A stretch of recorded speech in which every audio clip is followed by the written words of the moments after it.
from youtube.com/live like a rockstar, day 2 of our mental training program.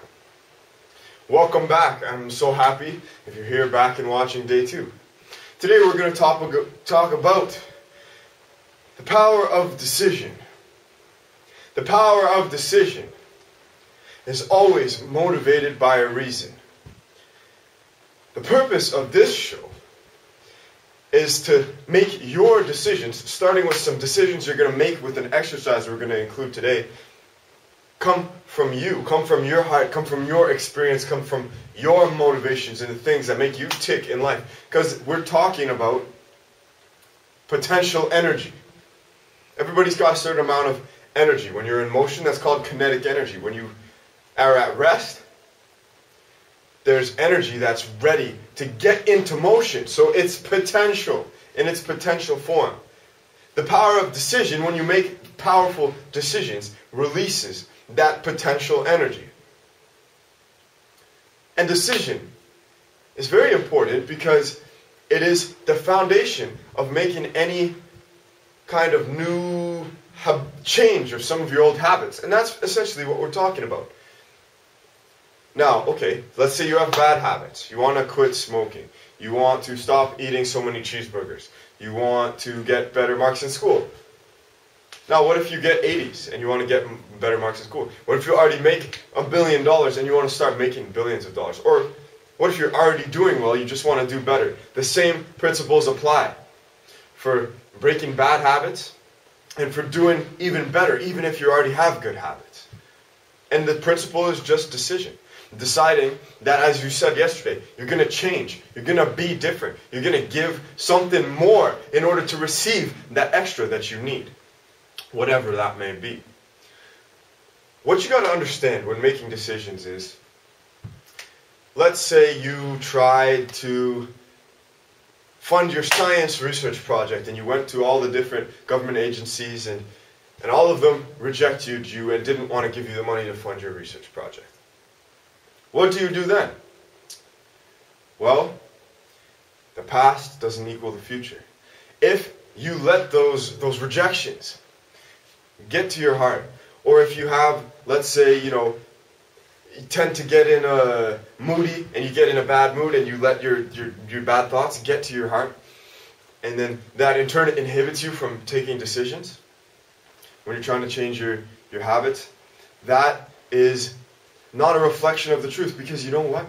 Whatever happened in the past, whatever you learned to believe in the past, that does not mean that has to continue to go on happening if you don't believe it. And that's why I'm here. Consider that thing that you're thinking about in your head right now. That thing that you always wanted to try and you always wanted to do and you wanted to make a commitment to do it. And think of this as a divine intervention, as me coming and saying, nope, it's not going to turn out the same way it did before. No, the next guy you meet, Jessica, is not going to be, or Tina or whatever, is not going to be the same as all the other schmoes that you dated. No, Joseph, the other girls are not going to all break your heart like they all did.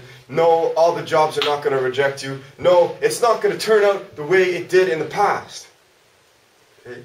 That doesn't mean you shouldn't learn from your past and take little distinctions from it so you can improve yourself. The worst thing is to just not learn and continue to make the same mistakes you made in the past. Don't make the same mistakes, but also don't make the present mistake of assuming that your past has got to determine you and equal your future. Everything around us first started as a thought, as an idea, as an impulse.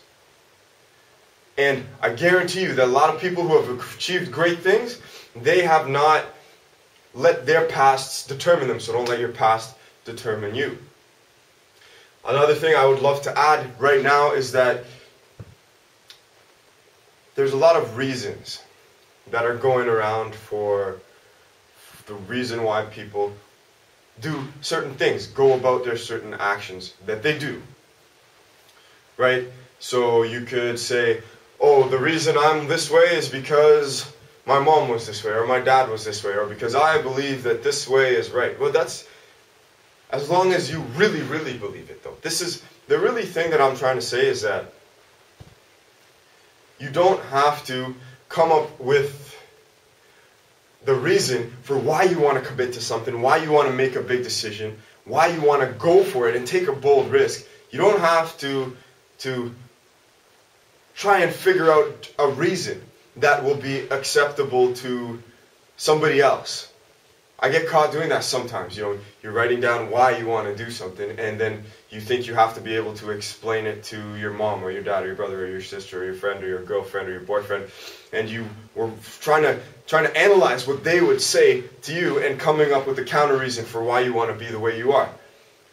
That's futile. Your reason, you shouldn't have to be able to explain it. It's not really.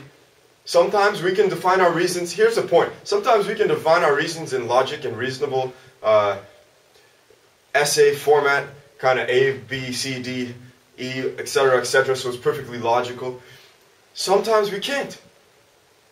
Sometimes we just know. You just get a feeling, a gut intuition about something, and you just know, oh, I want to go here. That's how I actually that's how I ended up doing a lot of things in my life, through gut intuition. But I actually got a gut intuition that I was supposed to go to West Africa. So I eventually did go to West Africa. And I'll share that site with you. That's actually on the front page of my I Live Like a Rockstar show. But I couldn't explain it. I would sit down. I even went down and I was hanging out with one of my best buddies at the time. And he sat down with me and he said, "You sure you want to go to Africa? That's the butthole of the world." I didn't have anything to say. Yeah, it was poor when I went there. It was a very poor environment. But I learned so much there. I had such life-lasting, profound, and poignant experiences there that continue to last me until this day. All because I said, no, I need to go. I don't know how I'm going to get there. I don't know what's going to take me there. I just need to do it. I can't really explain it logically. I can't write an essay on it and give it to you so you can analyze my sources. Right? You don't have to be able to explain it. It just has to mean something in your heart. It has to mean something in your heart. So find out what that is. Okay? And I'm going to give you an exercise. I'm going to give you an exercise right now. Why? Why do I want to be better in life?